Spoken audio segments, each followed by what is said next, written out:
Hello, Mr. Hardy here, and in this video I would like to teach you about Act 5, Scene 5 of Macbeth by Shakespeare.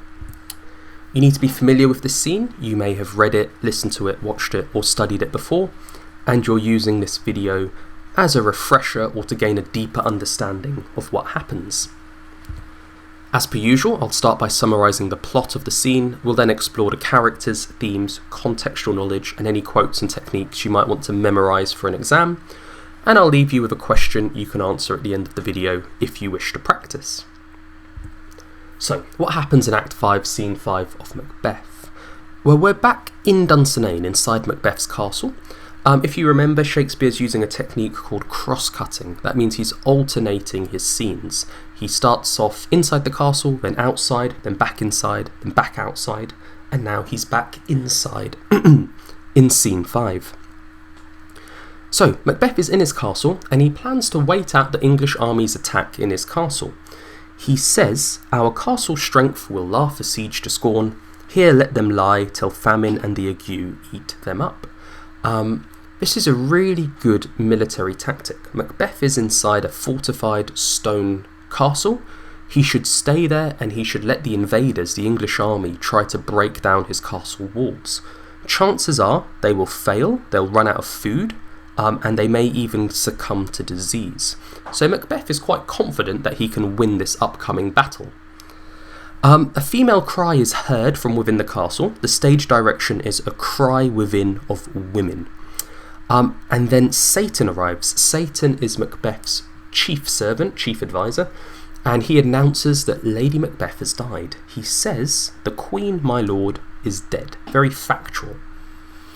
Macbeth delivers one of his famous soliloquies in response to the information that his wife has died, and it's probably one of my favourite soliloquies. It's very philosophical and complex, and we'll explore it a bit later in the video.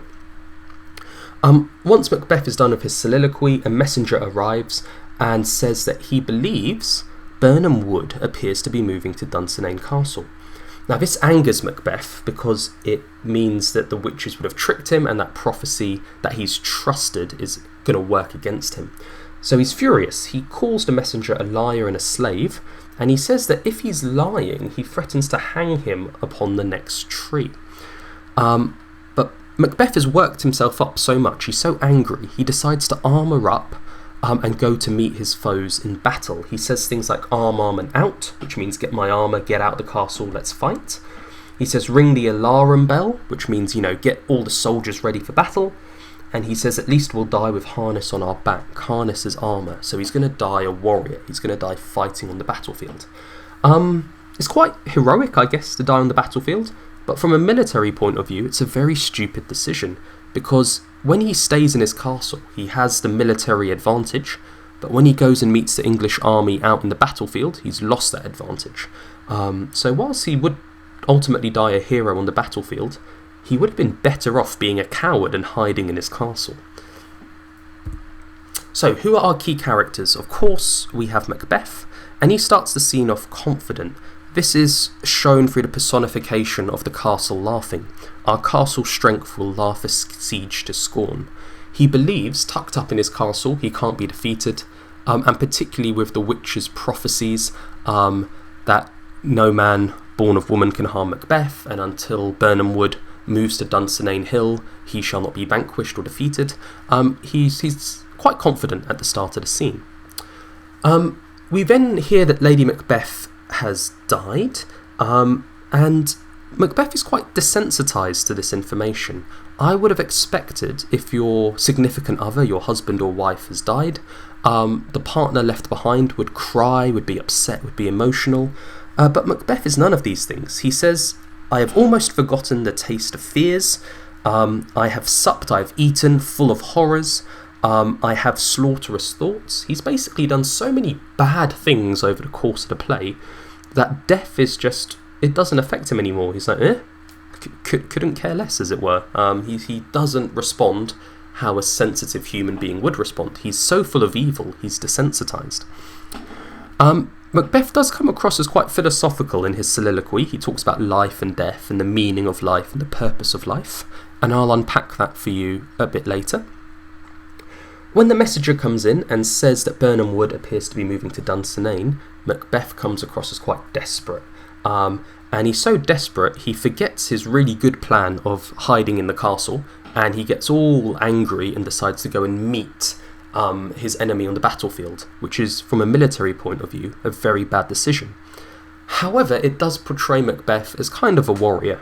Remember, he started the play defeating the Norwegians, King Sweno and the traitorous MacDonald and the traitorous Thane of Cawdor. He started off the play as a warrior. This is kind of like a cyclical narrative, because he ends the play as a warrior fighting on the battlefield.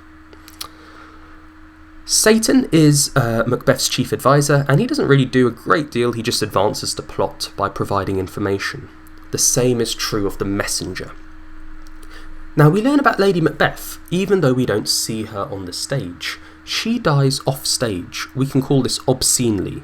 I believe Shakespeare intentionally makes her die off stage, the same way Shakespeare intentionally made King Duncan murdered off stage.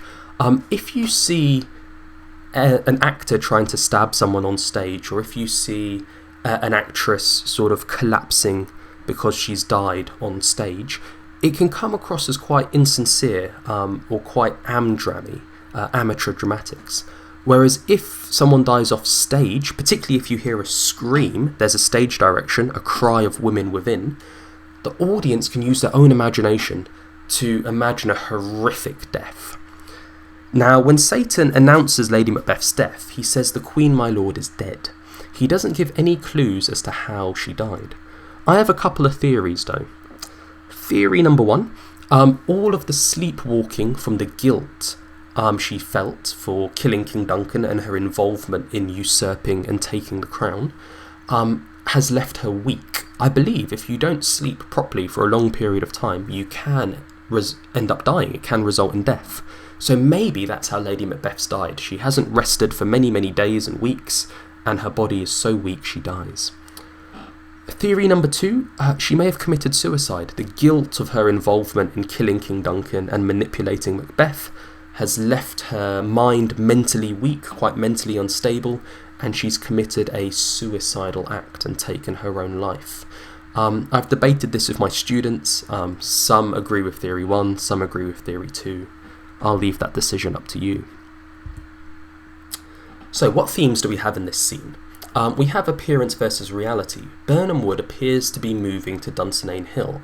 Now, in reality, that's impossible. Woods can't move, but the audience knows that Malcolm's army has been instructed to cut off branches and use them as camouflage, so the appearance is that it's moving, the wood is moving towards Dunsinane.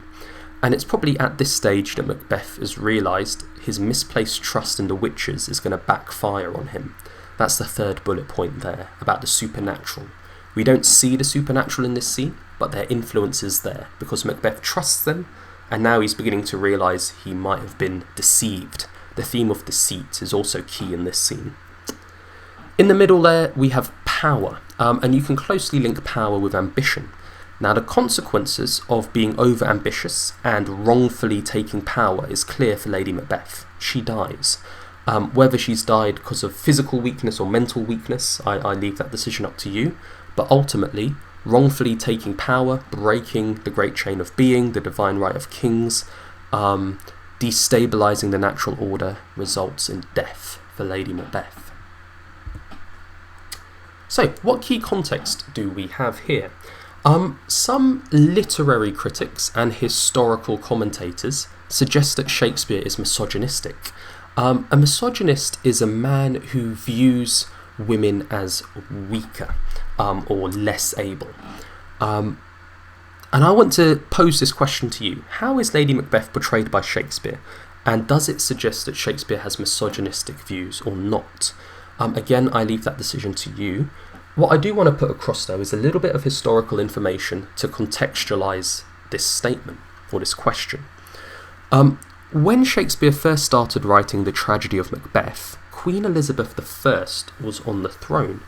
And I think he as in Shakespeare wrote Lady Macbeth to be a strong, powerful female character in order to please Queen Elizabeth I. Queen Elizabeth I never took a husband. She was known as the Virgin Queen. She dedicated her reign to being a very good monarch, really. And sort of the audience at the time, the Jacobean audience, or the Elizabethan audience in her time, really loved her and admired her. And in the same way, I think Lady Macbeth is a character, particularly in Act 1 and 2, to be admired. She's powerful, she can influence and manipulate her husband, she has a say in political affairs, she's ambitious, she speaks her mind and her thoughts. I think these qualities would have pleased Queen Elizabeth I. But then, King James took the throne, and it was the end of the Elizabethan era and the start of the Jacobean era. And so Shakespeare then sort of changed his portrayal of Lady Macbeth, because now it's no longer a woman on the throne, it's a man. So the strong, powerful Lady Macbeth in Act 1 and 2 disappears. We really don't see Lady Macbeth much in Act 3 and 4, and then when she appears again in Act 5, she dies, whether by suicide or whether by physical weakness. And I think this reflects that Shakespeare now has a new monarch he's trying to curry favour with, King James, and he wants to portray women maybe as a negative influence on men, maybe as a warning to King James, or he might want to focus more on the male characters because he thinks King James will relate to them more. I'm not entirely sure the exact reasoning, but there's a clear shift between Lady Macbeth at the start of the play and at the end. And some literary and historical critics have said this expresses misogynistic views by Shakespeare. I'm not entirely sure. I'll leave that decision up to you. So, key quotes from this scene. Macbeth starts off really confident. He says, "Our castle strength will laugh a siege to scorn. Here let them lie till famine and the ague eat them up." We have personification here. A castle can't laugh, but a human can laugh. So when we give a human quality to a non-human object, we call that personification. And this personification highlights Macbeth's confidence. He's in a strong stone castle. He doesn't think he's going to be defeated. He will laugh a siege to scorn. This sort of alliteration of siege and scorn shows how confident Macbeth is that he can't be defeated. He's placed a lot of trust in the witcher's prophecies. Let them lie till famine, that means starvation, and the ague. The ague is like a disease, a bit like fever. Eat them up. From a military point of view, this is a good tactic. Hide in your castle with your food and your resources, and let the invaders suffer outside the castle walls. Satan then announces that Lady Macbeth is dead. The Queen, my lord, is dead. It's very factual. He doesn't give anything away. The death happens off stage, so it's all down to the audience's imagination and interpretation. The messenger says, "Methought the wood began to move," so this is evidence that Burnham Wood is moving to Dunsinane Hill. And Macbeth, at the very end of the scene, says, "Arm, arm and out." Here, arm is not arm and legs. I think arm is armour. So armour up, and get out. Go fight the battle. Ring the alarum bell. Alarum is the same as alarm, so ring the alarm bell. Wake up the soldiers, get ready for battle. At least we'll die with harness on our back. A harness is something you strap onto yourself. When you have armour, you need to strap it onto yourself. So here, harness means armour. It's a terrible decision by Macbeth. He was inside his castle. Now he's going to go fight the battle outside, where he's more vulnerable. But at least he sort of dies a hero. He dies a warrior. He dies a soldier, which is a cyclical structure Shakespeare has employed. Now, the keen among you will have realised that I have completely left out Macbeth's soliloquy. Well, not to fear, here it is. This soliloquy happens just after Satan announces the Queen, my lord, is dead. And Macbeth says all of this. A soliloquy is basically a monologue, a Shakespearean monologue, where a character reveals their thoughts and feelings for the audience. I'll read it first, then I'll unpack it. I really like this monologue. "She should have died hereafter. There would have been a time for such a word. Tomorrow and tomorrow and tomorrow creeps in this petty pace from day to day, to the last syllable of recorded time, and all our yesterdays have lighted fools the way to dusty death. Out, out, brief candle. Life's but a walking shadow, a poor player that struts and frets his hour upon the stage. and then is heard no more.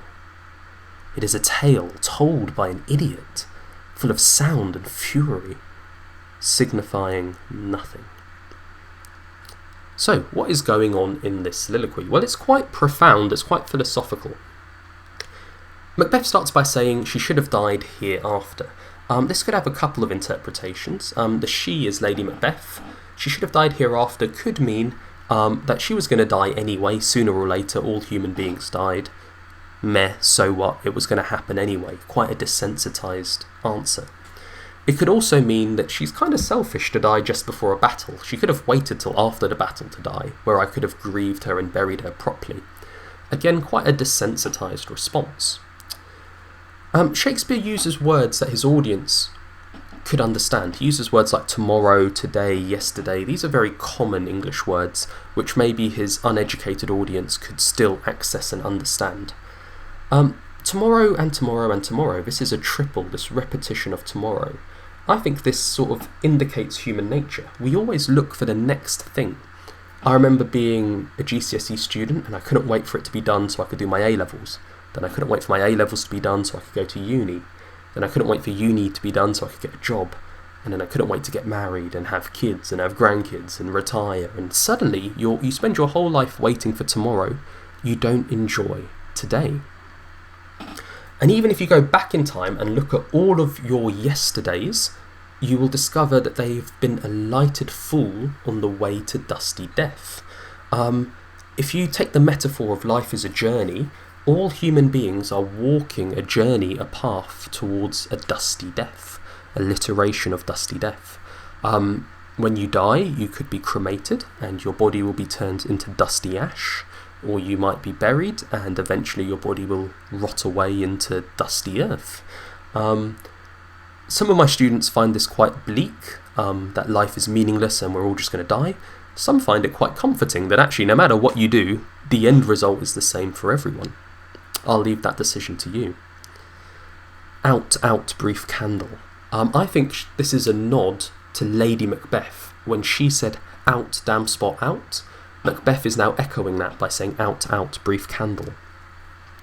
I quite like the metaphor that humans are like a candle. Lady Macbeth was like a candle.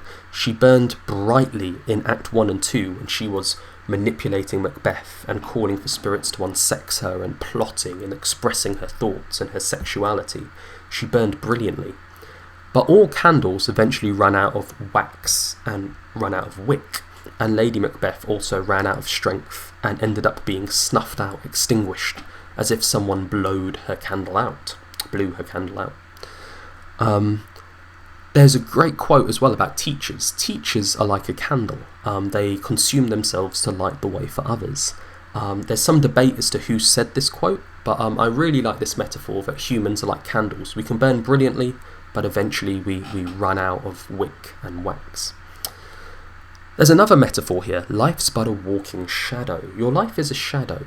You can see the shadow, people can see your life, but you can't touch a shadow, you can't hold it, you can't get any comfort from it. And maybe your life is the same. People can see it, but it's sort of two-dimensional. It's not 3D, it's shallow, it's meaningless. Shakespeare then gets really meta. Meta is when you refer to yourself. So for example, if I painted a painting of a painter painting, that would be meta. Or if I wrote a book about an author writing a book. Or if I made a film about a filmmaker making a film. Meta is when you refer to yourself, self-referential. Here, Shakespeare is a playwright, and he's also an actor, and he's referring to playwriters and to actors. Life is a poor player that struts and frets his hour upon the stage. So, what Shakespeare's suggesting is that your life isn't even authentic to you. It's a bit like an actor is pretending to be you. You are pretending to be yourself. You're not even a good actor, you're a poor actor, you're a bad actor. And you don't even move about stage, you don't move through the world gracefully or beautifully, you sort of strut, sort of clumsily, and a lot of your life is full of fret, full of worry, and you only have an hour upon the stage, a really short amount of time if you consider all of human history. And then just like that, you're heard of no more. Again, some of my students find this incredibly bleak and depressing, that, they're not even good at living their life, and they don't even have a long time, and that suddenly when they die no one's going to hear of them anymore or remember them. Other students find that quite comforting and derive some entertainment from this analogy.